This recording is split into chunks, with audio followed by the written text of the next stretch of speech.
Joining me today is my colleague, Jennifer Huddleston. Jennifer is a technology policy research fellow here at the Cato Institute. Her research focuses on the intersection of emerging technology and law, with a particular interest in the interactions between technology and the administrative state.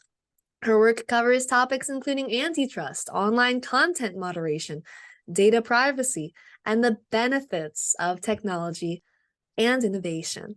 Her work has appeared in USA Today, National Review, the Chicago Tribune, Slate, Real Clear Policy, and U.S. News and World Report. And she has published in law journals, including the Berkeley Technology Law Journal, George Mason Law Review, Oklahoma Law Review, and Colorado Technology Law Journal.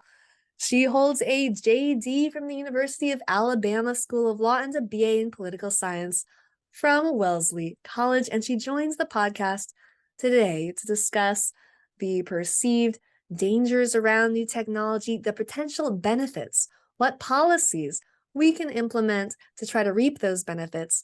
Thank you so much for joining me, Jennifer. Thanks, Chelsea. Great to be chatting with you on the podcast today.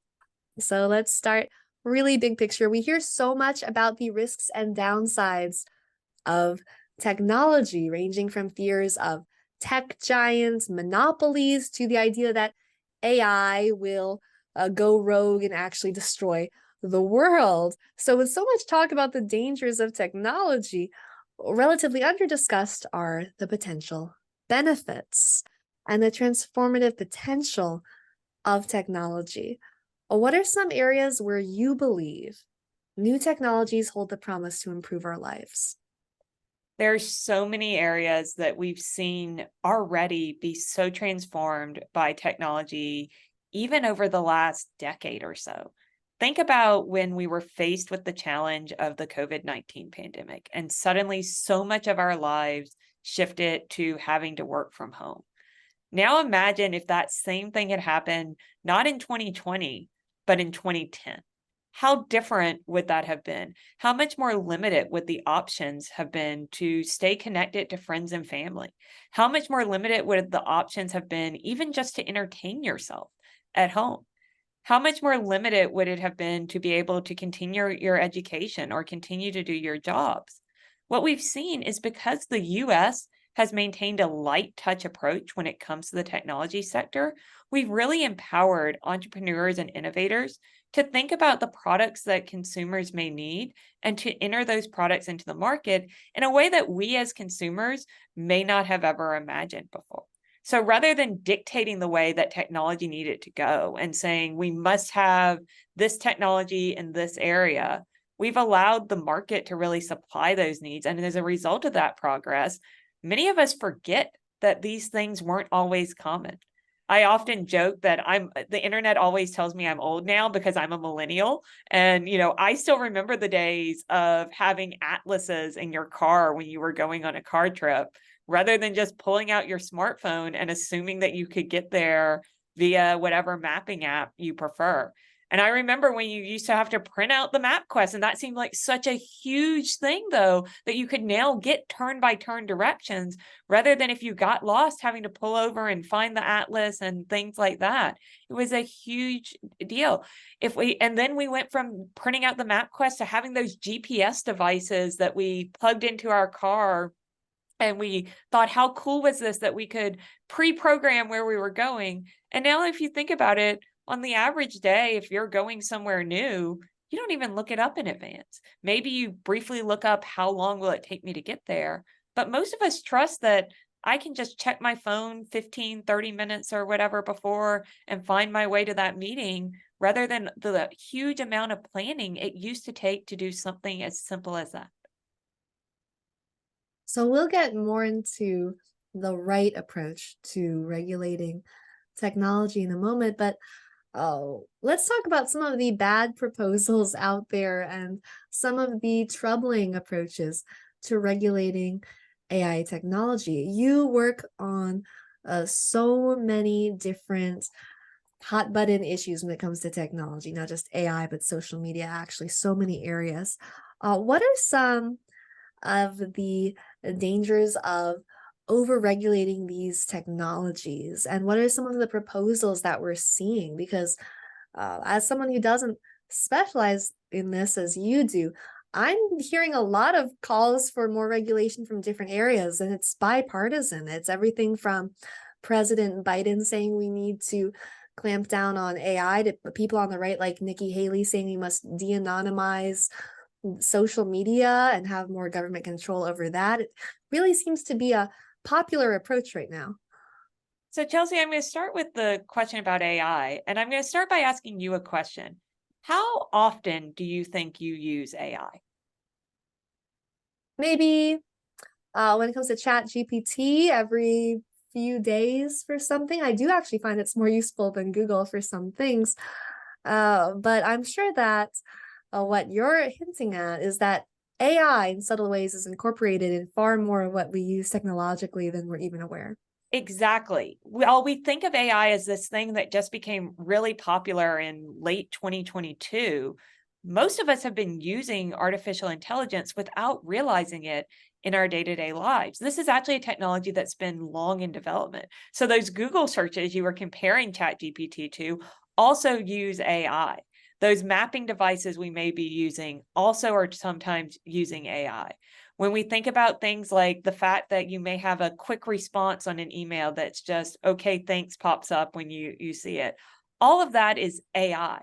So when we think about regulating AI, we often hear of it in two contexts, either in the context of ChatGPT and concerns about misinformation or about copyright or about any other number of things that generally go back to long-standing fights we've been having over those issues anyway, or we hear about it in this kind of doomsday Terminator, AI is going to be this horrible thing, when in reality, we've all been using this for much longer than we realize. If you've ever tried to do a return and interact it with a chatbot, and you notice that the chatbots are getting better at actually being able to provide information, some of that is because of advances in AI. Now, the other really interesting thing there is there are also some advances in AI that many of us have never had to interact with, but are hugely beneficial. Things like the ways AI can be used to help predict forest fires and combat those, especially those of us who had to deal with all that smoke in the summer from the Canadian wildfires. I think many people can see huge advantages of that. The way AI is being used in medical research to help go through studies to identify treatments that will better serve a particular patient's needs. These are incredibly beneficial applications of AI. And because AI is such a general purpose technology, a lot of the calls for regulation are going to potentially lead to fewer of those beneficial applications, are going to make those beneficial options harder and could even make it harder on many of the things we're already used to. Many of the technologies that we've become accustomed to having might be caught up in this debate around AI. Now, you mentioned there's also this kind of bipartisan take on technology in general. And we've seen a lot of criticism from both the left and the right. And I do think it's, an unfortunate moment that we aren't thinking about what the alternative is. And oftentimes we aren't thinking about what these policies might do, particularly to people who have otherwise been marginalized. So when we think about an issue like anonymous speech, a lot of people immediately go to the negative experiences maybe they've had with people online who didn't have to use their real names.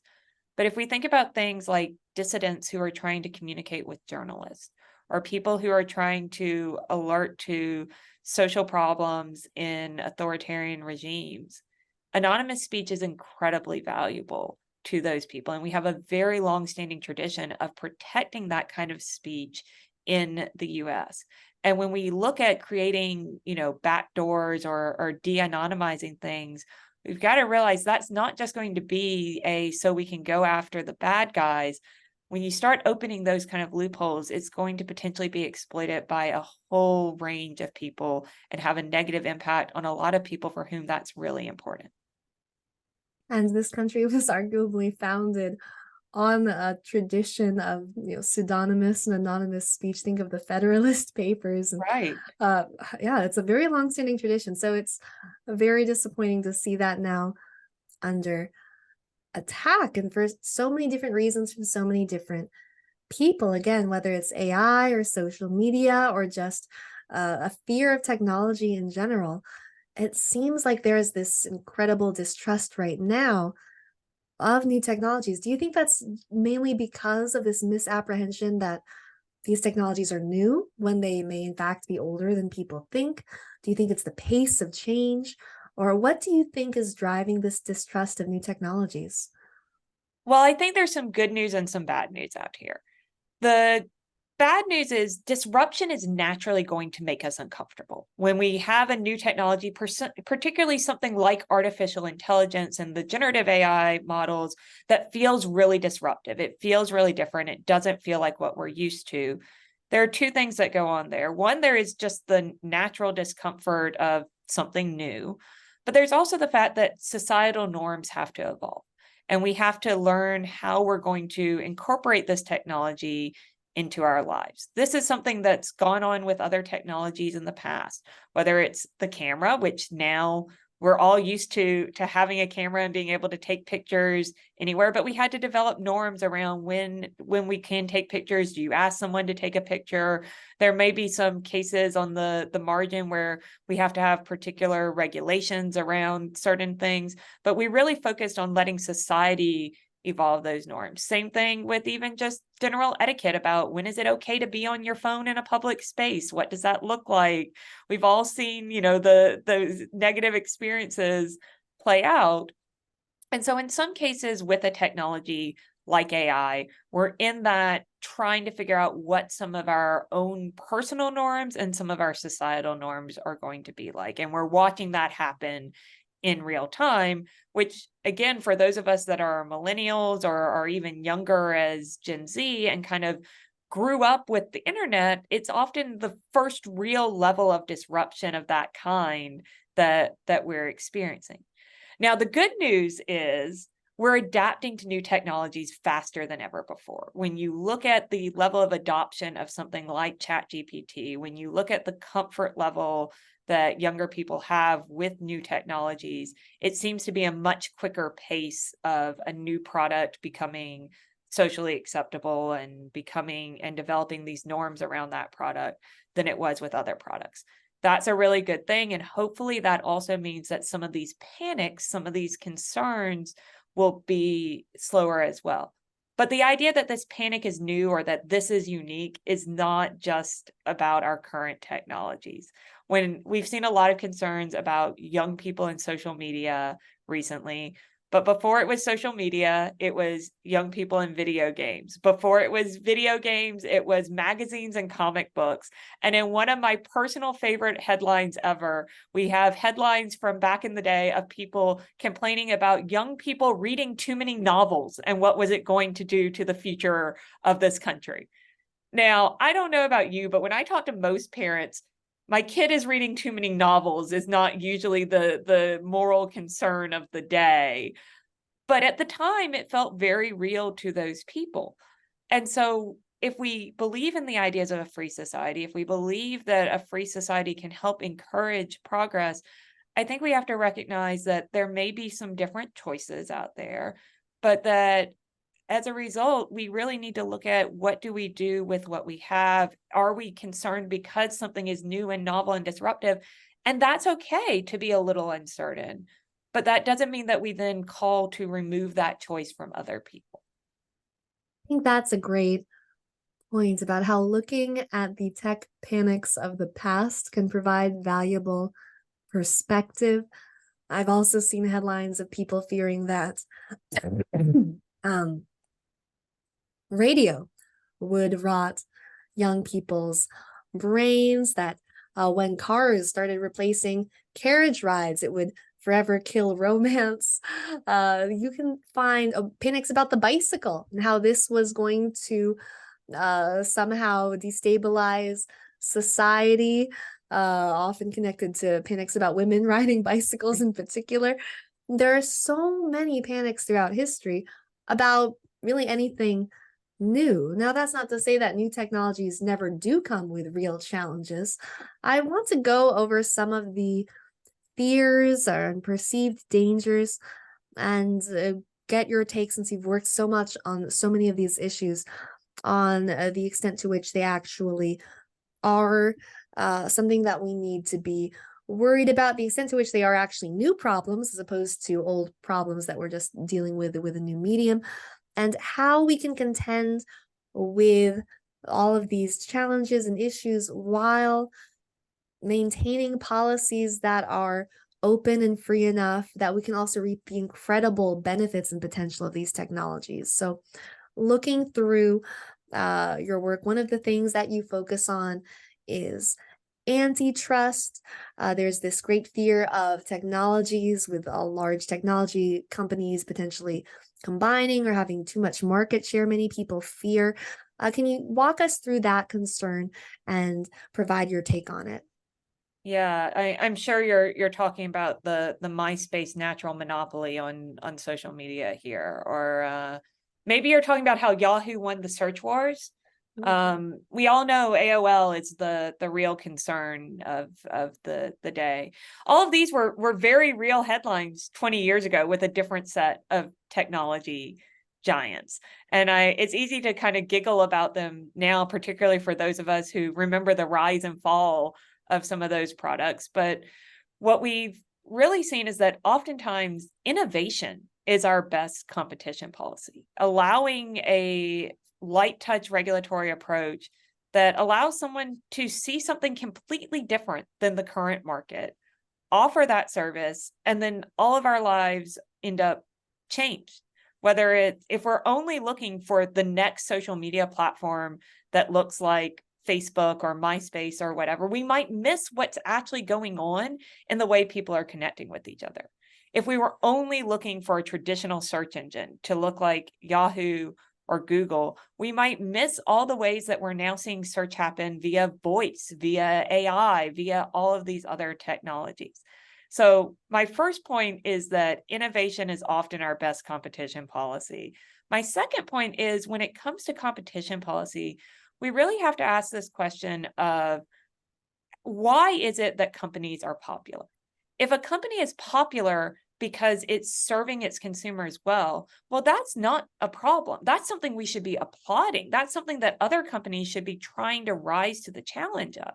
We want companies to be improving consumer welfare and providing them services. When we think about incredibly popular products like Amazon's Prime program, people are choosing to engage in the Prime program because they're finding the benefit. They like that in some cases they don't have to go to the store and can reliably get a good in a certain amount of time.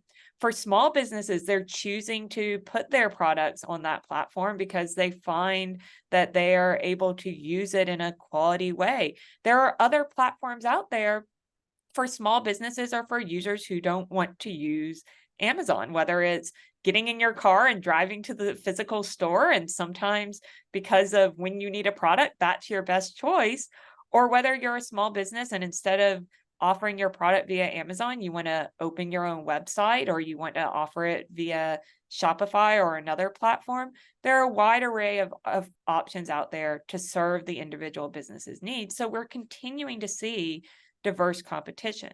We should really only want to see antitrust or competition policy used if there is actual anti-competitive behavior going on, if consumers are being harmed by the anti-competitive behavior. We don't want a competition policy that presumes big is bad, and we certainly don't want to see competition policy that focuses on competitors rather than consumers. Because what we don't want is a world where we have the government dictating that the Model T can't put the horseshoe guys out of business because of how innovation has come along. That makes perfect sense. Moving on to another big issue. Content moderation is another thing you've worked a lot on. And this is an area that's obviously huge and where we see concerns, again, on both the right and the left. Usually, the concerns I hear from the left are about potential misinformation online and moderating that. The concerns I hear from the right are about political bias or perceived political bias in content moderation. And so you hear people of all stripes wanting to crack down or put more restrictions and rules on how private companies do content moderation for a variety of reasons. How big of an issue is this, and what's your take on it? Online content moderation matters for a lot more than social media. We often think about this in the context of, did Twitter, or now X, sorry, I'm not used to the new name yet, uh, take down a certain piece of content, or leave up a certain piece of content in some cases. But this is actually much bigger. Some of your favorite websites are composed of user-generated content, and you might not realize it. So when we think about the content moderation question, feel free to think about social media, but it's also important that we think about a couple of other things as well. Think about Wikipedia and the service it provides. That's all user-generated content. There's content moderation decisions involved in what content gets to stay up on Wikipedia. Think about your favorite review site. Again, if you're lucky enough to travel and you're going to a new place and you're looking for somewhere to stay or somewhere to go to dinner, you're probably going to go to your favorite review site and look not at what the Zagat's Guide has said or some famous travel reporter has said. You're going to look at what real people who have gone to that restaurant recently have said about it. And that's going to give you a better picture in many cases. And it's going to allow you to find reviewers who maybe have some of the unique needs that you have. Maybe you're traveling with young children, or you have someone with dietary restrictions. This is something that user-generated content can provide that we didn't necessarily see in the more traditional, only the experts got to provide this. But why this is really important, particularly in the review context, is, well, if it's a good review, most people would say that's great. But what about those bad reviews? What happens when someone starts trying to get bad reviews taken down? We want these sites to be able to set rules that keep reviews honest, that make it where this is a useful tool for us, where they're not being overrun by spam, and also not being afraid that a lawsuit from someone who disagrees with a review is going to put them out of business. So this is another example of why we should be concerned about some of these online content moderation policies. When it comes to the kind of questions of misinformation, or should the government be involved in bias, I think it's important that we take a step back here and think, would I want the government, if it was the person I most disagreed with, to have the power to dictate what was said on this topic? Because if we give the government the power to label misinformation, if we give the government the power to require certain things stay up or get taken down, you haven't just given the government that power when it's the people you like in charge. You've given the government that power when it's the people you don't like in charge. So not only do we have First Amendment concerns here in the US from a legal point of view, we should also have some pretty big first principles concerns when it comes to some of these proposals around speech online. That's a great segue into the intersection of new technologies and the First Amendment. I know you've done a lot of work on freedom of speech. Obviously, as two employees of the Cato Institute, we both believe in the potential of freedom of speech to promote human well-being, to let people hash things out in the marketplace of ideas. But I'm curious if you could elaborate on that intersection between new technology and freedom of speech. One of the great things about new technologies, particularly new communications technologies, is how many barriers to speech they continue to remove, particularly for groups that might not have traditionally had a voice. So a lot of women have faced barriers to being able to get their voices out there in traditional newspapers, or because the topics they wanted to write about were seen as not having an audience. When the internet comes along, this provides a new platform for people to start a blog on just what they care about, to be able to start a social media account and have real conversations on an issue without having to go through an editor. It's interesting to see the dynamics, and they're not always positive. I understand people have had negative experiences, but people have had negative experiences offline as well. But we've really seen this removal of barriers that's been particularly impactful for those who in the past would have faced the greatest barriers to getting their speech out there, whether it's a marginalized community or whether it's someone who maybe is isolated because of their geographic location and would not have had the same opportunities as someone who grew up in a city. Before I worked in policy, I was a teacher in the rural Mississippi Delta. And I always think about the impact technology has on a region like that in the ability to see the world beyond just a small town, to know what opportunities are out there and to connect with people from around the world. But even for those of us that are in an area like Washington, D.C., the ability to hear a greater range of viewpoints, the ability to be able to go to a local news source, or what, even if that local news source isn't a formal paper, it's an individual who's at the event that's happening, and find out what's actually going on. The ability to have an interest, whether it's, a particular book or a particular musical artist, and find friends all over the world that enjoy that same thing, when you as a teenager or an adult might think you're the only person who cares about that topic. Now, the potential for human connection is incredible. And because you brought up your experience in the past as a teacher, I think that's a good segue into another concern a lot of people have with new technology, which is its effect on young people. There are actually a host of related concerns there, right? People are concerned about online safety, online predators harming children, about the self-esteem of usually young women seeing photoshopped uh, faces on Instagram and that kind of thing. Obviously, that was happening in magazines beforehand, but people are worried about the effect on their self-esteem. There are so many concerns related to children's safety and well-being online. What do you make of those concerns? To what extent are those new problems versus just old problems that are rearing their head in a new form? And how can policymakers and parents and teachers react to that? Being a parent in the digital age is hard. There's a lot of decisions that parents face that they're going to come to different solutions for. In fact, parents with multiple children might face multiple iterations of this problem, because when we talk about the question of youth online safety, it can mean so many different things. Some people are concerned about the amount of time their child is spending online. Some people are concerned about issues related to online predators who may be preying on young people online. Others are just concerned about particular types of content that may go against their family's values that they don't want their children exposed to. The good news is we've seen the market respond to a lot of these concerns, and there are a lot of tools out there for parents, and they're tools at all different levels of technology. So, I mean, the first choice is just, when do you allow your child to use certain technology? And that's going to vary from family to family.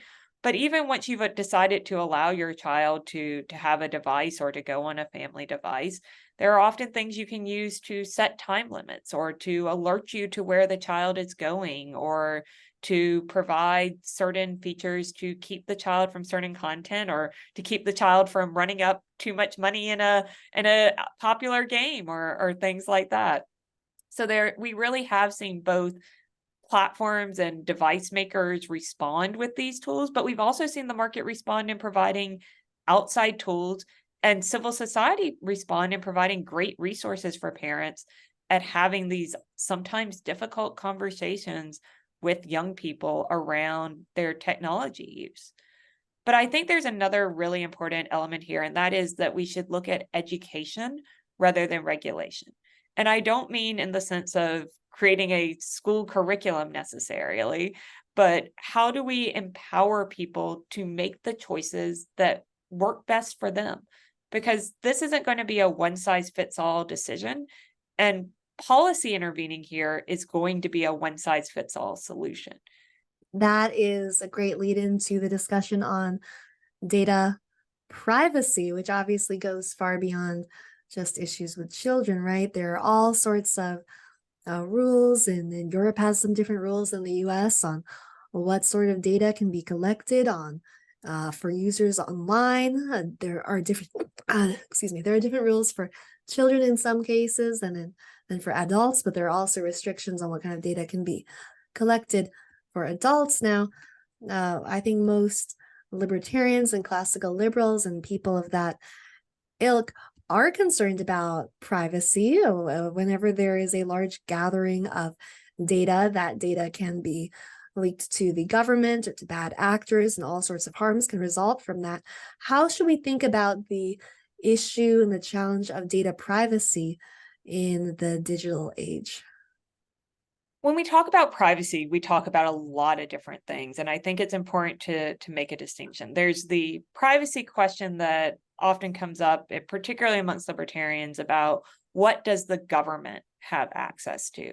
And there we need very strong protections, not only for consumers, but also for the companies themselves, so that if they're doing beneficial things with data, that they know what their rights are. They know what level of warrant versus a request they have to have so that they can protect their consumers and can keep the promises they've made to their consumers about their data privacy.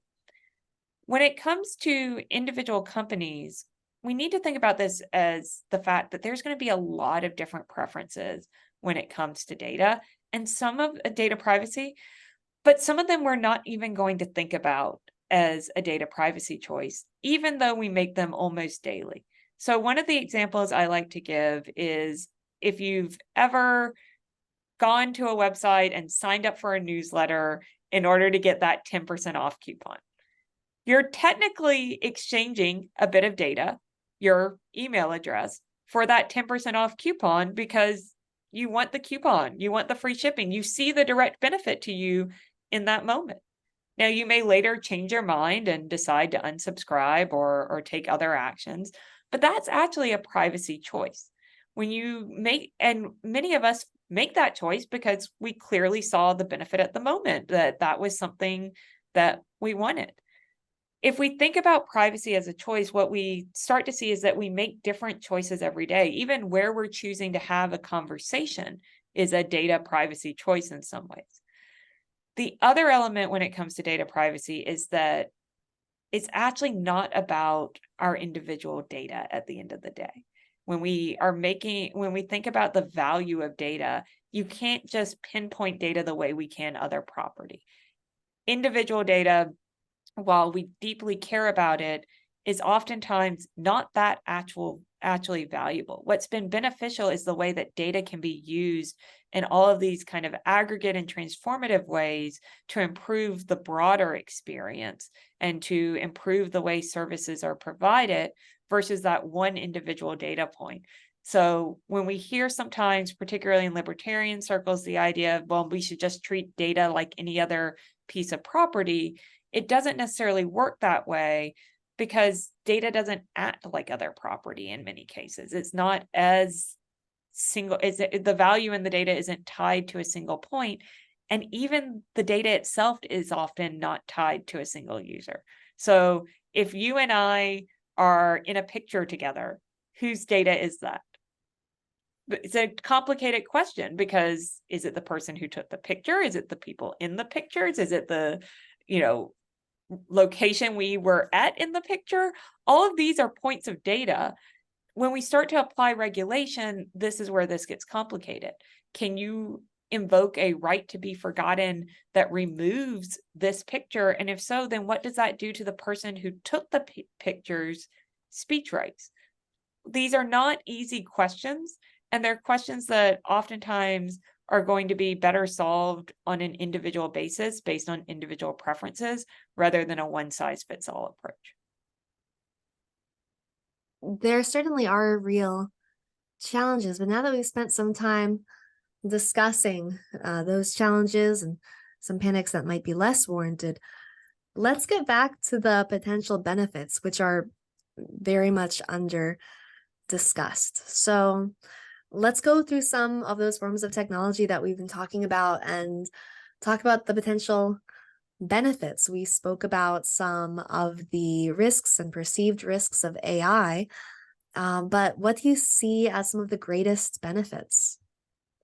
I'm very excited about what AI is doing, and I'm very excited not only about the kind of fun that we're seeing happen with it, but also the behind the scenes things that we're getting accustomed to already. So the ability to quickly respond to something, to have kind of built-in grammar and auto checks and things like that.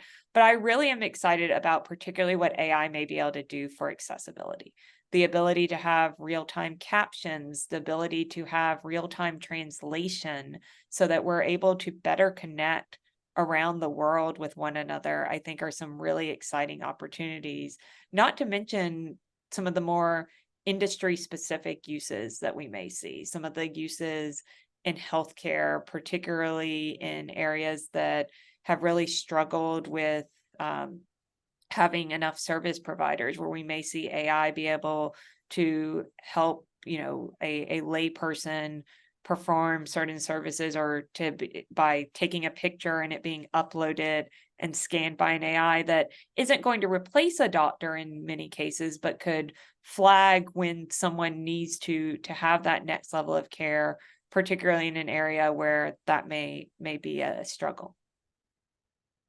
What about user generated content, not just social media, but you've already spoken about some of the potential benefits from being able to get reviews online from services such as Wikipedia.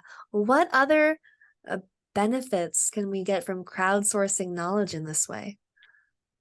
I don't think it's just crowdsourcing knowledge. One of the things I think is really fascinating that is oftentimes kind of negatively spoken about is what we've seen creators do or entrepreneurial users do. We often forget how much the ability to engage in user generated content has removed the barriers to entry for a lot of speech online. And that means that we see people able to start businesses that may be very niche businesses, but because they're able to open an Etsy shop and sell their products via a service like that, they're able to have that opportunity to share a skill that's really close to them, or they're able to tell their story in the terms of a blog or a social media account in ways that allows them to find that community that supports them, particularly for, say, someone who may be dealing with a child that has a struggle and is able to connect with other moms, whether it's in a Facebook group or through they're telling their own story on a blog. It can be incredibly powerful to help know that you're not isolated, or to ask those questions that maybe you're embarrassed to ask your friend who doesn't have the same struggle. No, absolutely. I have young children, and I've seen social media groups where local parents share events for children. There are different groups where parents connect with babysitters. There are all sorts of different groups out there now connecting people in different ways that are very helpful. You mentioned briefly Amazon and the potential of those sorts of services. But could you elaborate on the benefits you see from e-commerce and that kind of thing as well? One of the real benefits, I think, from what we've seen happen with e-commerce is that now, if you're someone with a really creative idea, you don't have the huge expense of having to find a retail space, having to have a physical store and stock more inventory perhaps than you need it. You can really kind of determine the amount that you're going to sell and really create your product in a way that directly reaches the consumers that you need. And this actually goes to one of the kind of interesting things of, we often hear targeted advertising used as this like negative, scary term of and whatnot. But the idea that a small business can, through internet tools, not necessarily through the platform that they're selling on, but through things like internet ads, be able to find the people in the region of the country that might benefit from their product or be able to come to their store if that is a physical store in a way that before you were just kind of guessing, and maybe you knew that was a really popular road with the consumers that were likely to buy your product.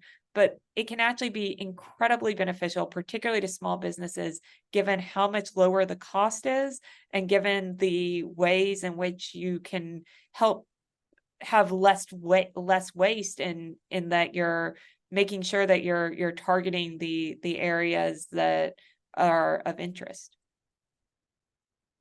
That makes sense. What about social media? We touched on this a little bit, but what do you see as some potential benefits of this form of media?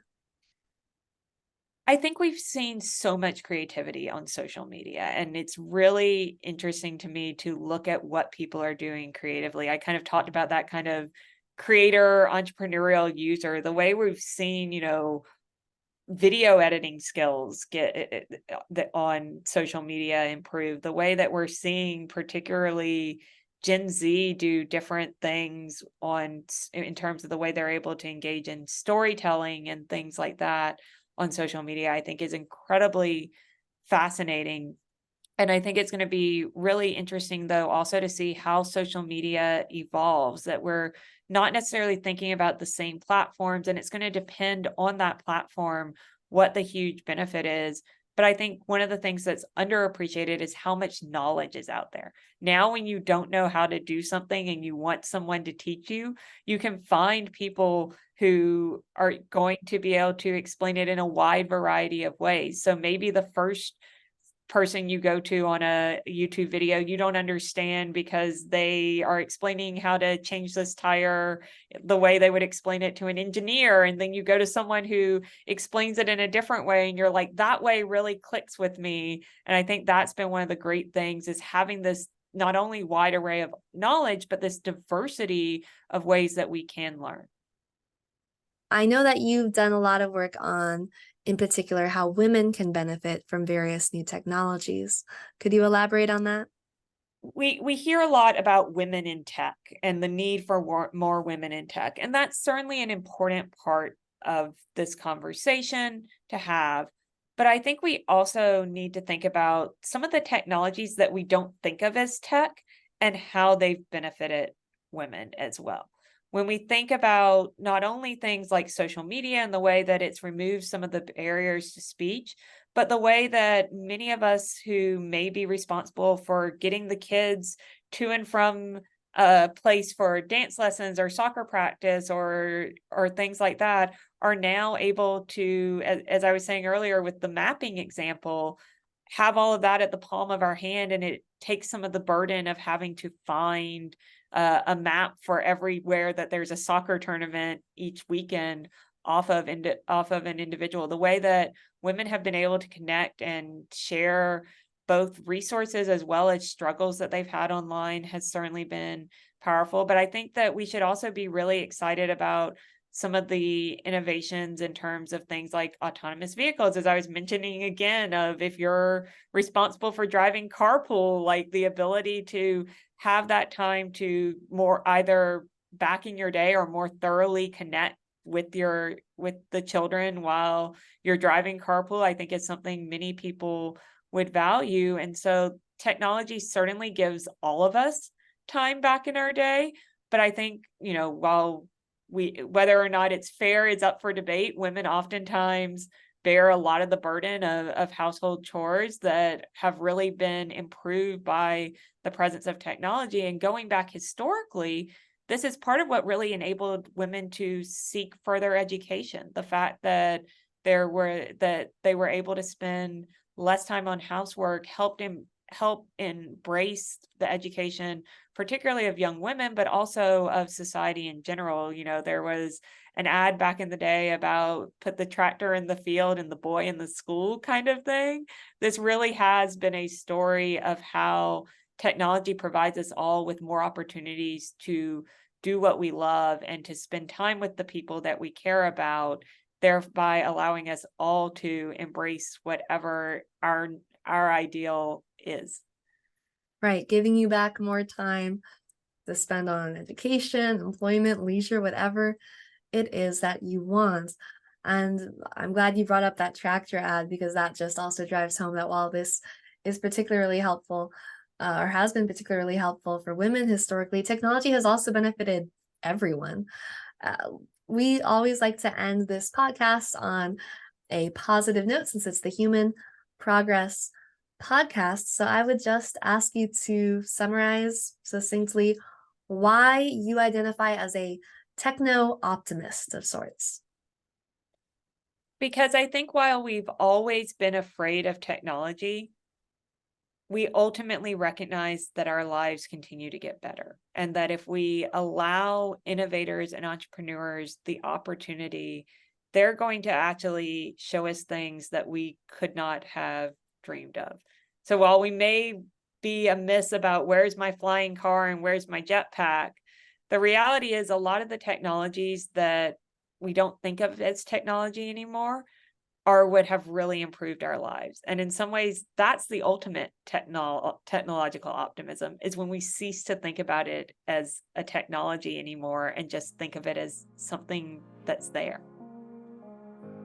Thank you so much for talking with me, Jennifer. This has been very uplifting and fascinating.